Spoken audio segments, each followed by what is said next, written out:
नमस्कार मंडळी, स्वागत आहे तुमचं नवीन व्हिडिओमध्ये. तर आज आपल्यासोबत कियाची न्यू सेल्टॉस म्हणजे 2026 मध्ये जे कियाने सेल्टॉस मध्ये अपडेट दिलेले, सगळ्यांनी व्हिडिओ वगैरे टीजर पाहिलेच असतील. तर या व्हिडिओमध्ये आपण याच्या डिटेलमध्ये माहिती जाणून घेणार आहे. तुमच्यासाठी मी घेऊन आलोय बेसच्या वरचं व्हेरियंट जे की ऑटोमॅटिक मध्ये येतं, आणि जे बेस व्हेरियंट आहे त्याच्याबद्दल सुद्धा कम्पॅरेटिव्हली मी तुम्हाला सांगणार आहे. बेस व्हेरियंट मध्ये काही येणार नाहीये आणि ह्याच्यामध्ये जे काही गोष्टी येतात ते तुम्हाला जे या व्हिडिओमध्ये डिटेलमध्ये पाहायला भेटणार. सोबतच प्राइसच्या बाबतीत आपण बोलणार आहे, याचा स्पेसच्या बाबतीत बोलणार आहे, आणि मेन गोष्ट म्हणजे जे चेंजेस आहेत ते व्हॅल्यू फॉर मनी किती आहेत याबद्दल सुद्धा आपण या व्हिडिओमध्ये डिटेलमध्ये जाणून घेणार आहे. First of all, big thanks to कन्से किया 17 ज्यांनी ही गाडी शूटसाठी आपल्याला अवेलेबल करून देईल. त्यांचे डिटेल्स तुम्हाला डिस्क्रिप्शनमध्ये पाहायला भेटतील. तर मित्रांनो, व्हिडिओ सुरू करण्याआधी ते तुम्ही जर चॅनल नवीन असेल तर सबस्क्राईब नक्की करा, कारण असे जे कार बाईक कमर्शियल व्हेकल्सचे व्हिडिओ जे ते तुम्हाला एकाच चॅनलवरती आपल्याला पाहायला भेटतील. तर सुरू करत फ्रंट पासून. फ्रंटमध्ये जर पाहिलं काही या प्रकारे तुम्हाला जे ग्रिल पाहायला भेटते, मॅसिव्ह अपडेट जे म्हणजे तुम्हाला यामध्ये पाहायला भेटतो. मॅसिव्ह ग्रिल जे ती आहे, याच्यामध्ये तुम्हाला जे थोडंसं मॅट फिनिशमध्ये ग्रिल इथे जे ती दिलेली आहे. जे वरचे व्हेरियंट्स येतात त्याच्यामध्ये तुम्हाला ग्लॉसी ग्रिल जे ती नक्कीच पाहायला भेटेल. सोबतच इकडे हेडलाईटचं डिझाईन जर बघितलं काही या प्रकारे तुम्हाला जे LED DRLS ची प्लेसमेंट पाहायला भेटते. सोबतच जे LED हेडलाईट जे तुम्हाला बेस व्हेरियंट पासूनच जे इकडे पाहायला भेटणार आहेत. म्हणजे मी तुम्हाला 1 बाय 1 जे पॉईंट सांगतोय ना, म्हणजे बेस व्हेरियंट पासूनच तुम्हाला किया हे सगळं सेल्टॉस मध्ये ऑफर करतीये. बाकी जर फ्रंट लुक जर पाहिलं काही या प्रकारे तुम्हाला अग्रेसिव्ह लुक जो आहे तो तुम्हाला या अँगलने बघितल्यावरती नक्कीच दिसेल. साईडमध्ये जर व्हीलचं पाहिजे झालं, व्हील तुम्हाला 16 इंचेस जे स्टील रिम जे ते ऑटोमॅटिक व्हेरियंट म्हणजे बेसमध्ये पाहायला भेट. आणि बाय द वे मी तुम्हाला लेट सांगतो, ST ऑप्शनल व्हेरियंट आहे, आणि ST व्हेरियंट जे ते बेस येतं आणि ST ऑप्शनल मधलं हे ऑटोमॅटिक व्हेरियंट आहे. तर याच्यामध्ये काही या प्रकारे जे स्टील व्हील्स येतात, 16 इंच याची प्रोफाईल आहे, हे स्टील व्हील आहेत. याचे डिझाईन असं केलंय की ती तुम्हाला ॲलोय व्हील्स सारखा दिसत असेल, पण नाही, हे प्रॉपर स्टील व्हील्स आहेत. चारही पण डिस्क ब्रेक यामध्ये येतात. बाकी जर पाहिलं तर 199 mm जो ग्राउंड क्लिअरन्स तुम्हाला पाहायला भेटतो, म्हणजे ग्राउंड क्लिअरन्स सुद्धा सफिशियंट आहे. प्रॉपर तुम्ही कोणत्याही रोडवरती गाडी चालवू शकता. आणि हे याच्यामध्ये तुम्हाला जे ग्लॉसी ब्लॅक रूफ रेल्स पाहायला भेटणार आहे, जे की बेस व्हेरियंटमध्ये नसणार आहे. ही एक दुसरी गोष्ट. सोबतच हे व्हील कॅपचं डिझाईन एक तिसरी ते चेंजेस तुम्हाला जे बेस व्हेरियंटमध्ये पाहायला भेटतील. व्हील कॅप थोडीशी वेगळी असेल बेस व्हेरियंटमध्ये. तसंच जर पाहिजे झालं, रिअरमध्ये कनेक्टेड टेल लॅम्प आहेत. बेस व्हेरियंटमध्ये तुमची एवढीच लाईट जी आहे तेवढीच लागणार आहे, बाकी इकडचं तुमची लाईट कोणतीही लागणार नाहीये. हे एक 5वं चेंज आहे ते तुमच्या बेस व्हेरियंटमध्ये असणार आहे. सोबतच रिअरमध्ये तुम्हाला 4 पार्किंग सेन्सर पाहायला भेटतात. रिफ्लेक्टर लाईट आहे, रिव्हर्स लाईट आहे. बूट जर पाहायचं झालं तर बूटमध्ये तुम्हाला जे 447 लिटरचा बूट स्पेस पाहायला भेटतो. मॅसिव्ह असा बूट स्पेस जर तोही नक्कीच या ठिकाणी कियाने ऑफर केलेला आहे. तर जाऊयात आपण सेकंड रो मध्ये. सेकंड रो जर पाहायचं झालं तर काही या प्रकारे जे तुम्हाला डोअरचं डिझाईन पाहायला भेटते. लेदर फील होईल असं प्लास्टिक यूज केलंय, पण नाही, हे प्लास्टिक आहे, हार्ड प्लास्टिक आहे. इकडे थोडंसं सॉफ्ट प्लास्टिक आहे. बाकी जे ड्युअल कॉम्बिनेशन मध्ये तुम्हाला इंटेरियर सुद्धा पाहायला भेटेल. सेमी लेदर सीट्स आहेत, फॅब्रिक वरती यूज केलंय. 3.3 सीट बेल्ट आहेत. तिन्ही सुद्धा पॅसेंजरला तुम्हाला इकडे जे हेडरेस्ट पाहायला भेटतात, जे की बेस व्हेरियंटमध्ये तुम्हाला जे ऍडजस्टेबल सीट बेल्ट नसतील आणि 2च असतील. कप होल्डरही बेस व्हेरियंटमध्ये नसेल, जो की इथे ऑफर केला जातो. बाकी जर पाहिलं तर तुम्हाला इकडे जे अंडर थाय सपोर्ट वगैरे सगळं जे व्यवस्थित पाहायला भेटतं. आज जाऊन आपण एक्झॅक्ट चेक करूयात. अंडर थाय सपोर्ट सुद्धा खूप चांगला या ठिकाणी आहे. नी रूम सुद्धा चांगला आहे. पुढची सीट माझ्या हाईटनुसार ऍडजस्ट आहे. माझी हाईट जी आहे ती 6 फूट 1 इंच आहे. त्या हिशोबाने तुम्ही जे अंदाज लावू शकता. प्रॉपर अगदी मी इथं बसलेलो आहे, कोणताही त्रास नाही. पुढे एवढी जागा आहे. साईडला माझ्या 2 अजून जे ती लोक बसू शकतात. सोबतच खाली पाहायचं झालं तर मधला बंप सुद्धा कमी आहे. इकडे सेंटरमध्ये पाहिलं AC वेंटची प्लेसमेंट, इथे तुम्ही मोबाईल ठेवू शकता.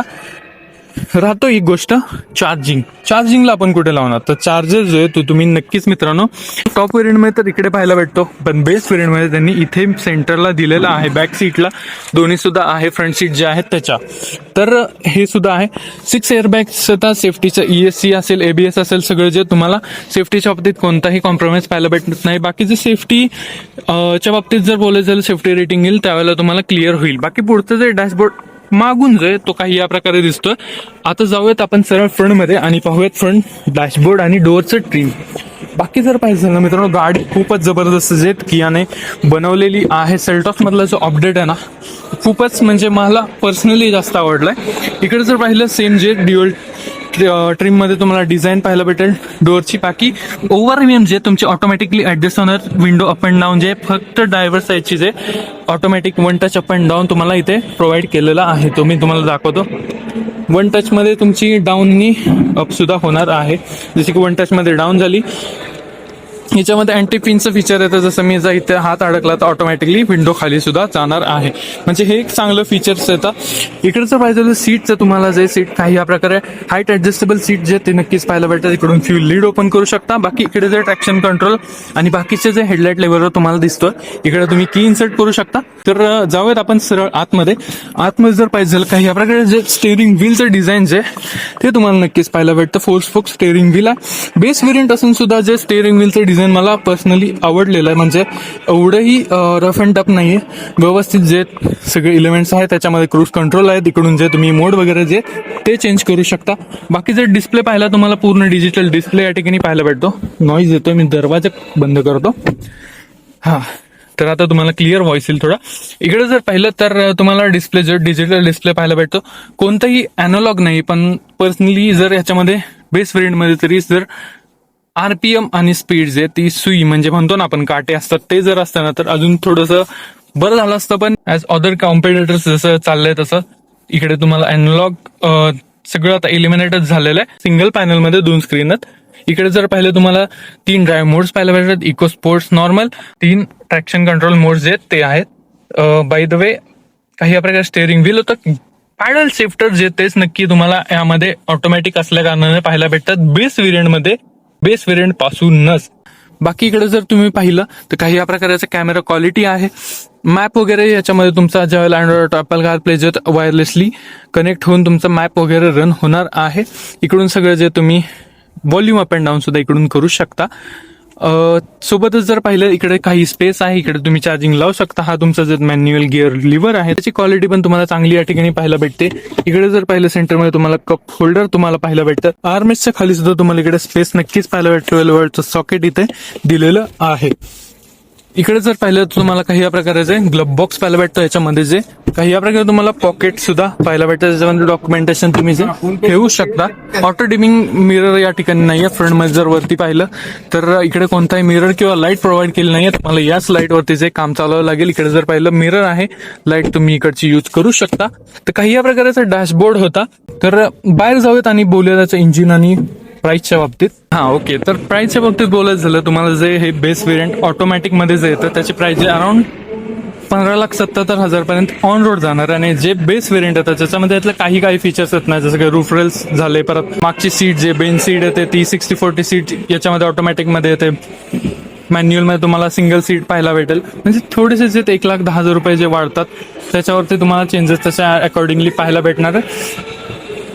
सोबतच जर पाहिजे इंजिनच्या बाबतीत तर 1.5 लिटर CRDI डिझेल इंजिन जे येतं त्यांचं तेच आहे, जे की मॅन्युअलमध्ये 115 bhp आणि 250 न्यूटन मीटरचा टॉर्क जनरेट करतं. आणि ऑटोमॅटिकमध्ये 85 bhp आणि 250 न्यूटन मीटरचा टॉर्क तुम्हाला पाहायला भेटणार आहे. तर काही या प्रकारे मित्रांनो होती कियाची सेल्टॉस. लुक्सच्या बाबतीत बोलायला तर बाकीचं संपूर्ण जे स्पेस जबरदस्त आहे, लुक जबरदस्त आहे. बाकी यामध्ये जे अपडेट्स आलेले आहेत त्याच्यानुसार जे व्हॅल्यू फॉर मनी गाडी तुम्हाला नक्कीच पाहायला भेटते. आणि तुम्ही जर डिझेल लवर आहात तर नक्कीच जे किया सेल्टॉस तुम्ही परचेस करू शकता.